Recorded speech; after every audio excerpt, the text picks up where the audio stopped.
a partir do verso de número 5.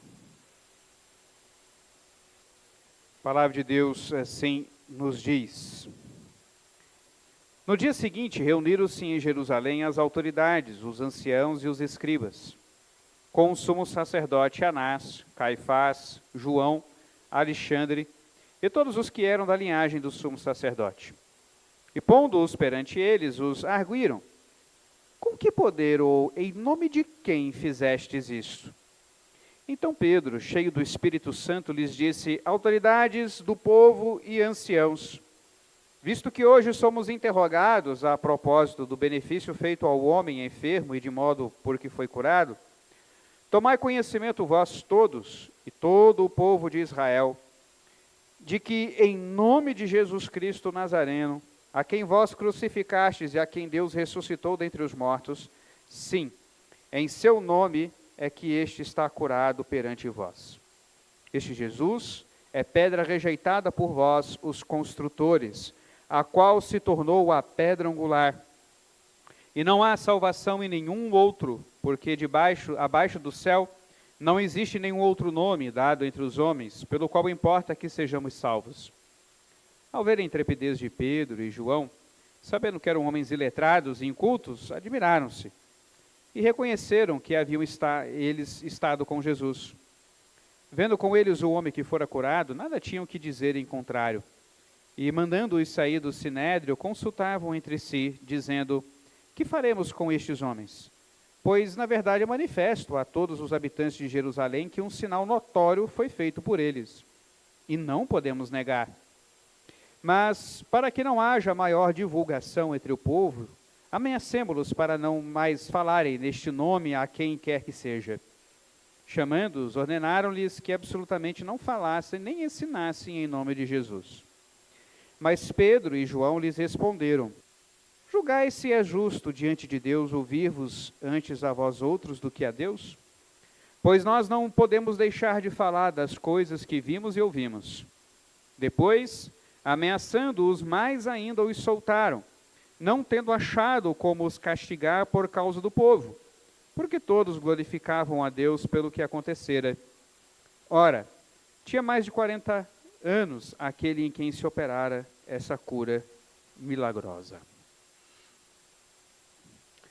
Irmãos, como foi escrito inclusive no nosso artigo, no Jornal de Valinhos, como tem sido noticiado e foi bastante explorado, né? Estamos vendo as confusões e questões em torno do ministro da Educação, nosso irmão, o reverendo Milton, que está de licença do ministério, exercendo o cargo de ministro da Educação no governo Bolsonaro. E bem vimos o quanto isso traz de peso para a própria vida da igreja. Como colocamos ali no Jornal de Valinhos, a opinião de que nós que estamos de fora, que não presenciamos coisa alguma, temos muito pouco a dizer, a não ser aguardar que as coisas sejam mais esclarecidas e esperar em Deus que a verdade apareça e que a justiça seja estabelecida. Esse é o nosso desejo como igreja do Senhor e no desejo que o nome de Cristo seja sempre preservado. Mas, antes mesmo de que qualquer coisa possa ser dita ou feita, ou o martelo ser batido quanto à situação dele, já percebemos o quanto é complicado para o mundo sermos igreja do Senhor, darmos testemunho da palavra de Deus, da pessoa de Jesus Cristo. O quanto é complicado vivermos num mundo que perseguiu e matou o nosso Senhor Jesus, mantermos um testemunho. Guarde isso no seu coração.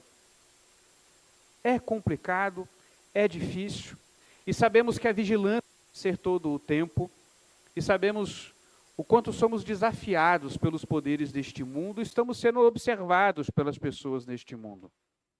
E as pessoas têm aprendido a enxergar muitas das nossas hipocrisias, muitos dos nossos erros.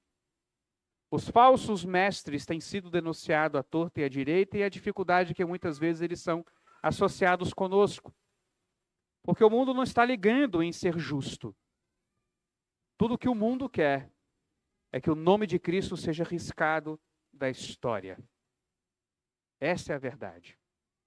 O mundo quer que o nome de Cristo seja riscado da história. Não necessariamente o ao esquecimento, ainda que alguns queiram isso. Muitas vezes querem que o nome de Cristo seja riscado da história, mudando quem é Jesus, alterando o ensino de Cristo, tornando Jesus simplesmente aquele que falava de amor e esquecendo das suas frases de condenação e de aviso sobre o pecado. Então você não faz a pessoa ser esquecida simplesmente quando as pessoas não lembram mais de seu nome, mas quando as pessoas não lembram mais quem ele é. E eu tenho certeza que no tempo em que nós vivemos, essa é a principal forma como o mundo quer apagar o nome de Cristo, alterando o seu ensino, alterando quem ele é. E esses momentos difíceis, como o que o nosso irmão vive, nos alertam como é difícil darmos testemunho. Por isso, nós lemos aqui nesse texto de Atos alguns cuidados que nós podemos e devemos ter para o nosso testemunho. Coisas que nós precisamos observar para entregarmos um bom testemunho. Antes de trabalharmos esses pontos em si, lembremos o que acontecera. Pedro e João, pregando o evangelho, encontraram um homem coxo, e Pedro, então, traz sobre ele uma palavra de cura, e o cura. Exerce o poder do Espírito Santo de Deus sobre a vida daquele homem, o faz levantar e andar.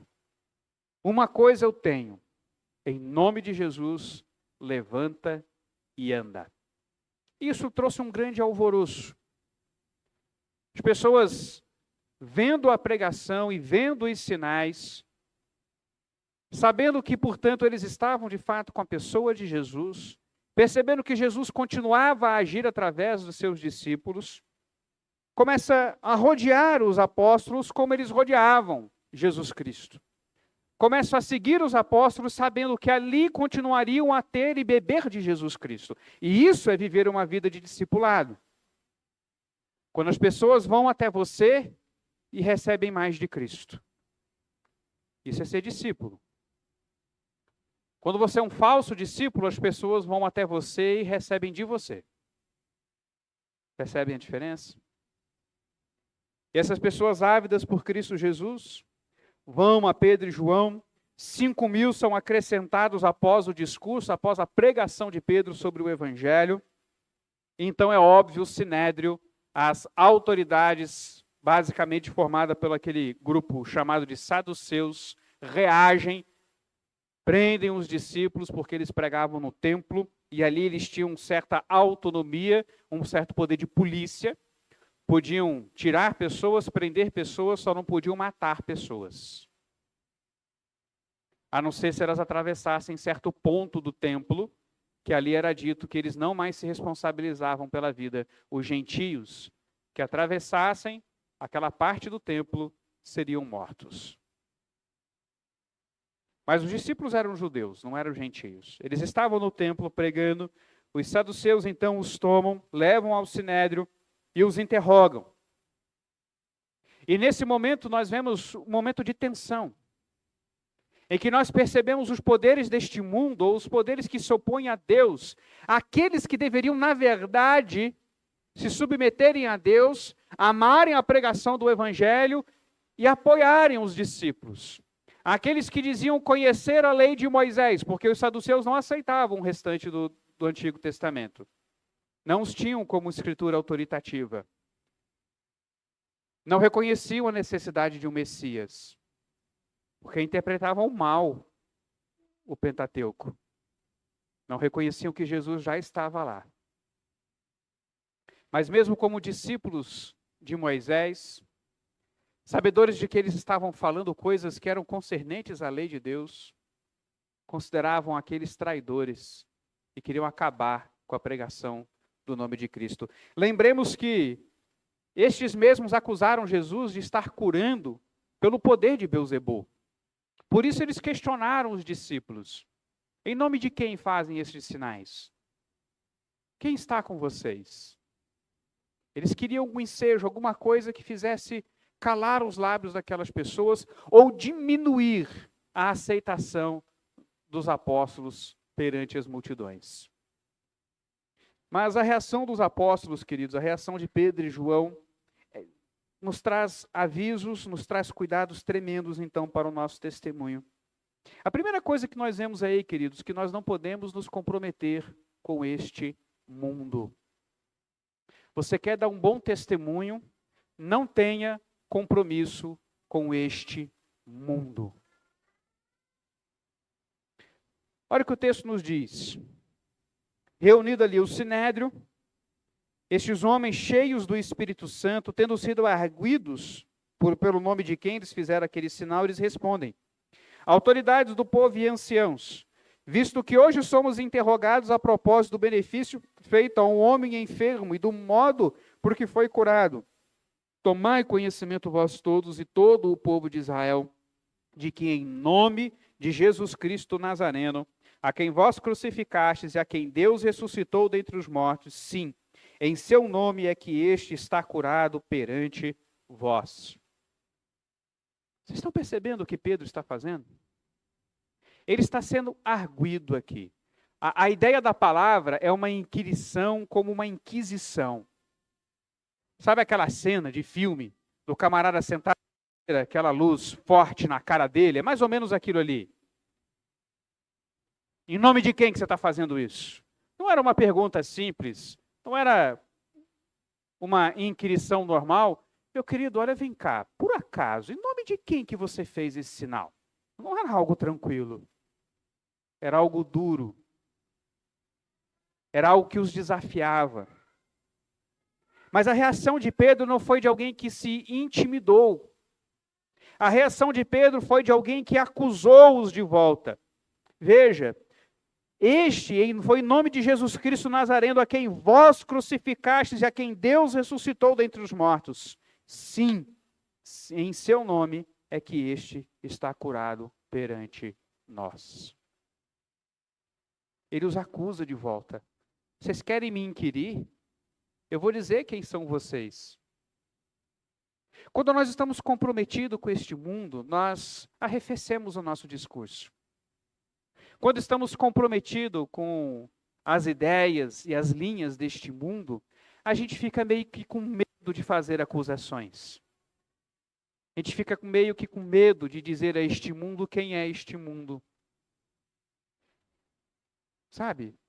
Quando a gente começa a ter muita amizade com as pessoas deste mundo, e às vezes a gente fica meio que com medo de falar as coisas do Evangelho, da Palavra de Deus, porque às vezes pode soar ofensivo, às vezes pode soar algo que eles não gostam, chato, eles não gostam desse discurso sobre Jesus. Eu não vou dar uma de chato. A tristeza, meus irmãos, é que às vezes dentro da igreja a gente passa por situações assim.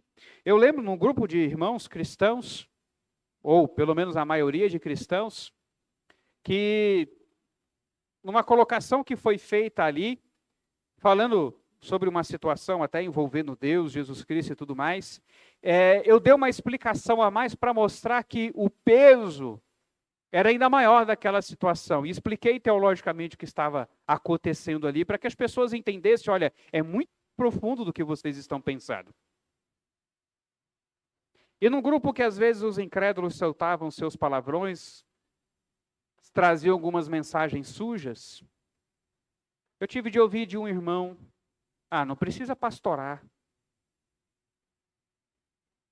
Eu falei: engraçado, aqui falam palavrões, soltam piadas sujas, imagens indevidas e você se cala. Mas quando eu venho, faço uma explicação, exponho a palavra de Deus, aí você diz que eu não devo pastorar. Com quem que você está comprometido? Olha, só digo uma coisa, eu não tenho compromisso nenhum com você, eu não lhe perguntei, eu vou pastorar. Eu não pedi o seu coaching aqui para dizer o que eu devo dizer ou não. Eu não pedi a sua ajuda, eu não mandei uma mensagem para você e disse: ei, você acha legal eu dizer isso? Eu não lembro de tê-lo feito. Se os incrédulos desse grupo podem falar palavrão, eu posso pregar a palavra. Quando nós nos comprometemos com este mundo e com as pessoas deste mundo, nós vamos arrefecer o nosso discurso. E vamos parar de dizer para este mundo que por causa de seu pecado, por causa do seu interesse em calar a verdade de Deus com a sua injustiça, o nosso Senhor, o nosso Redentor, foi morto. Que essa admiração que esse mundo diz ter por Jesus, falando de seu amor, é falsa. É uma forma, na verdade, de distorcer quem é Jesus, reduzir a sua pregação e torná-lo amigo deste mundo caído. Não se comprometa com este mundo. Você vai perceber que você não pode ter tanto amor pela sua vaga de emprego. Você vai perceber que você não pode ser tão íntimo do seu vizinho. Porque senão essas coisas vão tomar um lugar no seu coração que vai te travar. E você não vai ter coragem de dizer a este mundo que este mundo está caído e jaz no maligno, que a única esperança é Jesus Cristo. Não se comprometa. Não se comprometa. Nós lemos em 1 João, lá no capítulo 5, o apóstolo já se despedindo de seus leitores, dizendo: sabemos que todo aquele que é nascido de Deus não vive em pecado, antes aquele que nasceu de Deus o guarda e o maligno não lhe toca. Sabemos que somos de Deus e que o mundo inteiro jaz no maligno. Se o mundo jaz no maligno, por que as ideias do mundo estão na igreja? Se o mundo jaz no maligno, por que as modas do mundo estão na igreja? Por que as ideologias do mundo ocupam os nossos púlpitos? Por que pastores psicologizam os seus sermões? Por que o amor ao próximo é transformado em ideologia? Por quê? Por que a ordenança de Deus para que trabalhemos e alcancemos assim o sustento do nosso trabalho foi transformada em capitalismo em nossos púlpitos? Por que o amor ao próximo e a ajuda ao próximo foi transformado em socialismo nos nossos púlpitos? Sendo que a palavra de Deus, muito antes dessas ideologias existirem, já pregava, já ensinava: trabalhe e ganhe o fruto do seu trabalho, ajude e ame o seu próximo. Por quê? Porque nos comprometemos com este mundo. Isso tanto é verdade que às vezes vemos cristãos lutando e contradizendo a ideia de ajudar o pobre, de darmos assistência a quem precisa, mandando-os trabalhar, como se a palavra de Deus não nos ordenasse a ajudar quem precisa. Vemos as pessoas muitas vezes falando em papel social, de propriedade, sendo que a palavra de Deus ordena que cada um tenha o que é seu e que ninguém pode roubar ou tomar o que é do próximo. Vemos pessoas dizendo que a propriedade é sagrada, enquanto a palavra de Deus diz que toda a terra pertence a Ele. E que se o pobre te vender a terra porque ele precisava de comida, quando ele tiver dinheiro para comprá-la de volta, você é obrigado a vendê-la de volta. Para que você nunca esqueça que nada nos pertence, tudo é do Senhor. Quando nós nos comprometemos com este mundo, transformamos o evangelho em capitalismo e socialismo. Quando nós nos comprometemos com este mundo, transformamos o evangelho numa questão de direita ou esquerda ou em tantas outras questões. As pessoas transformam ser crente em servir dentro de um templo. As pessoas transformam ser crente em simplesmente ir ao mundo e ficar ajudando as pessoas. O culto perde o seu lugar, o amor ao próximo perde o seu lugar. Sempre que nos comprometemos com este mundo, para um lado ou para o outro, a palavra de Deus é deixada de lado em alguma medida. Não se comprometa com este mundo, porque você vai deixar de acusar este mundo do que ele é, um assassino do nosso Redentor.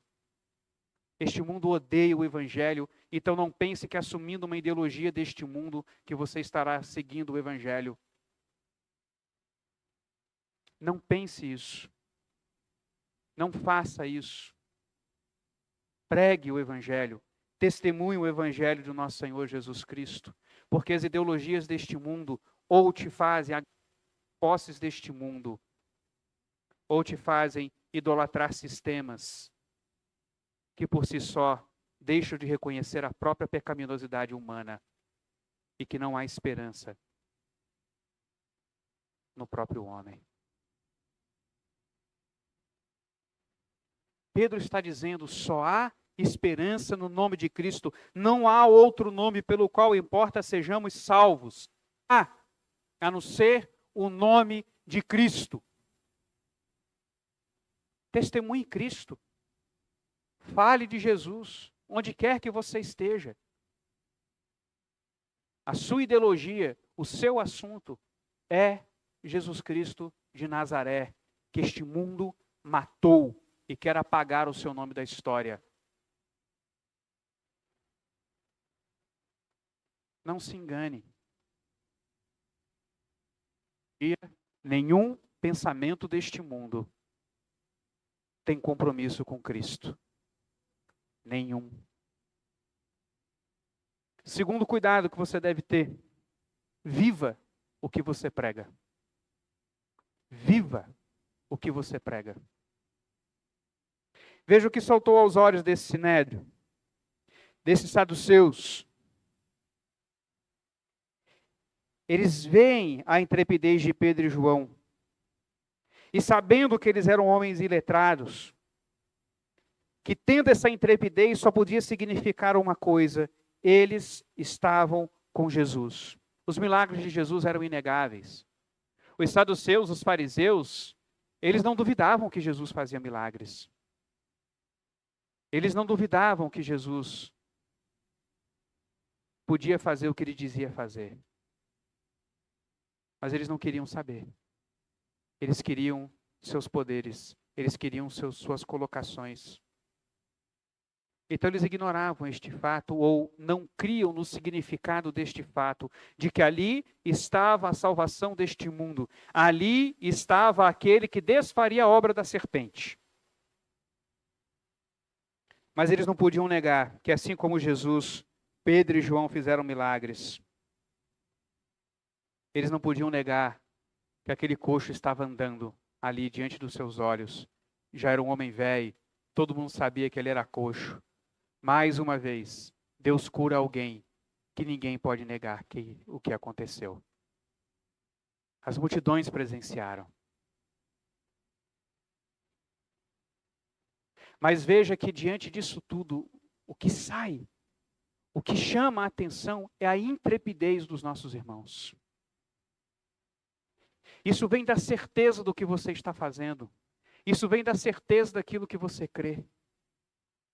Então, se você não tem compromisso com este mundo, isso vai requerer de você que você tenha total, absoluta certeza da pessoa de Jesus, de que Ele é quem diz ser, de que Ele pode salvar o pecador.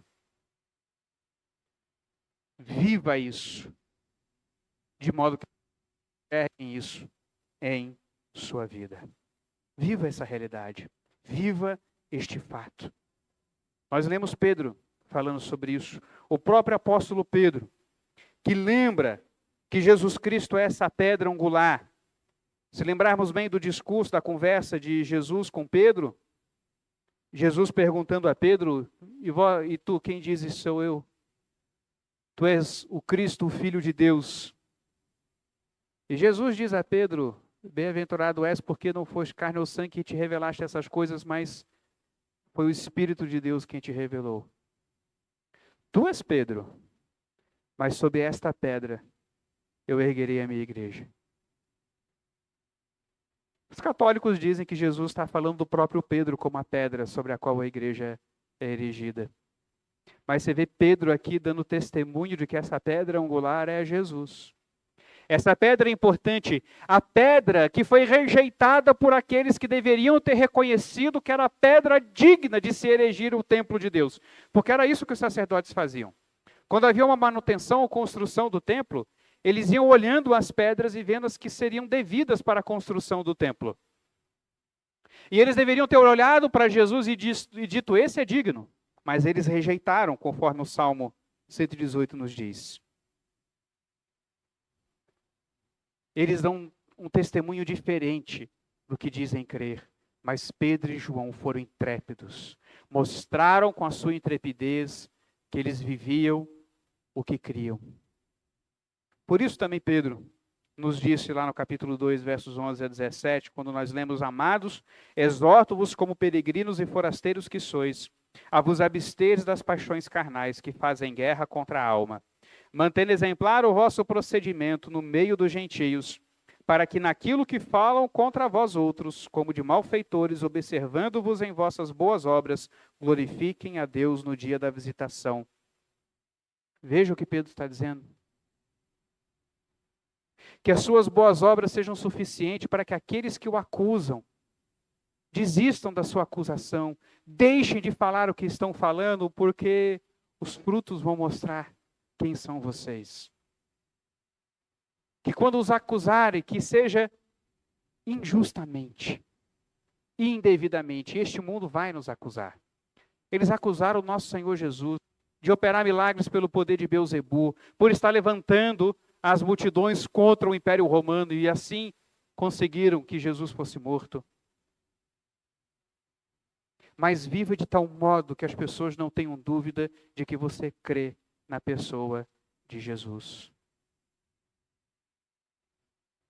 E é triste ver que as pessoas estão proclamando aos quatro cantos do mundo de que os crentes não vivem o que pregam. Que os crentes falam de santidade, de amor, mas destilam ódio nas redes sociais. E às vezes irmão contra irmão. Xingamentos, acusações. Estamos cheios de justiça própria, e quando estamos cheios de justiça própria, o que a gente mostra para o mundo são as nossas injustiças, porque nós não temos justiça. Mas é somente quando nós nos humilhamos diante do Senhor e passamos a entender que a vida não é mais nossa, mas de Cristo, começamos a viver uma vida digna daquele que nos chamou. Porque o nosso interesse não é mais que as pessoas nos vejam, mas que as pessoas vejam Cristo através de nós. Aliás, vamos lutar por isso, porque sabemos que somos tão pecadores que não vale a pena olhar para nós. Olha, eu não sou uma imagem bonita de você ver. Olha para Jesus. Veja Ele através de mim. Eu sei que às vezes você olha no espelho e pensa que está bom, mas não está não. Não está não. Eu sei que às vezes você olha para alguém que faz uma besteira muito grande e diz: ainda bem que eu não sou como ele. Mas lembremos que quem usou esse discurso foi o fariseu. Senhor, obrigado porque eu não sou como esse publicano. Isso é discurso farisaico. Ainda bem que eu não sou como ele. Não. A sua intrepidez não pode vir da sua cegueira. A sua intrepidez não pode vir de hipocrisia.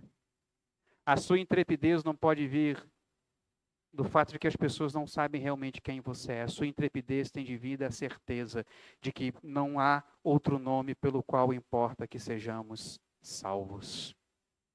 E que isso transpareça em suas atitudes. Na vida dos apóstolos, aqueles que estavam fundando a igreja, que estavam dando continuidade à pregação de Jesus e que as pessoas precisavam entender que eles estavam dando continuidade às obras de Jesus, Deus realizou milagres grandiosos. Uma vez estabelecida a igreja, uma vez que a igreja passa a dar testemunho no que ela crê e qual é o conteúdo da sua verdade, nós vemos que os milagres vão diminuindo. E a pregação se torna o fundamento da propagação do evangelho. E é isso que nós devemos fazer. Nós podemos não realizar milagres como os apóstolos realizavam, mas podemos enfrentar as autoridades deste mundo como Lutero enfrentou. Podemos enfrentar as autoridades deste mundo como os nossos irmãos huguenotes enfrentaram na colonização do nosso país e que foram mortos, mas não negaram a sua fé. Podemos não realizar milagres, mas podemos mostrar a este mundo que sabemos que Cristo é o único nome pelo qual importa que sejamos salvos. Então tenha esse cuidado, viva o que você prega. E isso vai inferir de vós, meus irmãos, que vocês temam a Deus. Temam a Deus. Eles tentaram fazer com que os discípulos se calassem, né? Os chamaram de volta, não puderam negar o que estava acontecendo, e disseram, olha, absolutamente não falem, nem ensinem o nome de Jesus. Então Pedro e João falam do seu compromisso diante de Deus, demonstrando também a sua gratidão e o seu temor. Julgai ser justo diante de Deus, ouvir-vos antes a vós outros do que a Deus. Pois nós não podemos deixar de falar das coisas que vimos e ouvimos. Eles não temiam o Sinédrio, porque eles criam no que Jesus pregou. Eles criam na manifestação do poder de Deus. Esse mesmo poder que tirou você das trevas e conduziu você para a luz de Cristo. Esse mesmo poder que tem sustentado a igreja século após século. Esse mesmo poder que tem protegido a igreja mesmo diante das perseguições mais profundas e sangrentas. De uma igreja que ainda é perseguida, porque nós estamos num país que ainda não experimenta perseguição física e plena à igreja. Mas em grande parte do mundo, se você disser que é cristão, você morre. E mesmo nesses lugares, a igreja do Senhor continua a existir. Você crê nesse poder? Você teme esse que tem poder para sustentar iletrados, frágeis seres humanos como nós, que não temos poder algum deste mundo, sustentar de tal modo que já faz mais de 2000 anos que ecoamos a pregação de Cristo, dos apóstolos e da igreja do Senhor. Tema esse que tem tanto poder para sustentar uma igreja tão perseguida por tanto tempo. Tema esse. Tema esse que não pode só tocar no seu corpo, mas pode tocar na sua alma. Mas principalmente, tema com gratidão no seu coração, reconhecendo que mais do que simplesmente mostrar que Ele é poderoso, que Ele é grandioso, que Ele é implacável, Ele mostrou para você também que Ele é amoroso, que Ele é um Pai, que te sustenta, que tem coisa muito melhor do que o que este mundo pode te oferecer, de modo que você não se comprometa com este mundo. Tema esse. Creia nele. Tenha esses cuidados, meus irmãos. Não se comprometa com esse mundo. Viva o que você prega. E tema o Senhor. Vamos ficar de pé, vamos orar.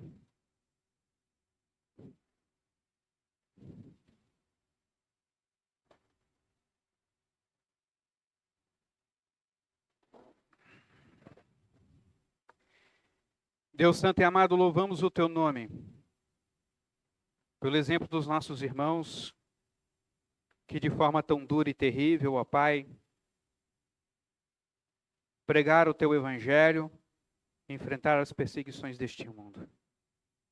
Ajuda-nos, ó Deus, a entendermos de uma vez por todas que este mundo não é Teu amigo, que este mundo, ó Deus, o odeia e quer calar a voz do Teu Evangelho, Senhor. Esse Evangelho que nos salva, esse Evangelho que é o Teu poder para a nossa salvação. Ajuda-nos, ó Deus, a temer a Ti e a viver de tal modo que todos saibam que cremos no nome de Jesus. E agora, meus irmãos, que a graça do nosso Senhor Jesus Cristo, o amor de Deus, nosso Pai, a comunhão e as consolações do Santo Espírito de Deus estejam com todos vós, povo de Deus espalhado sobre a face da terra, hoje e pelos séculos dos séculos. Amém. Podeis assentar, meus irmãos. Eu quero agradecer a Deus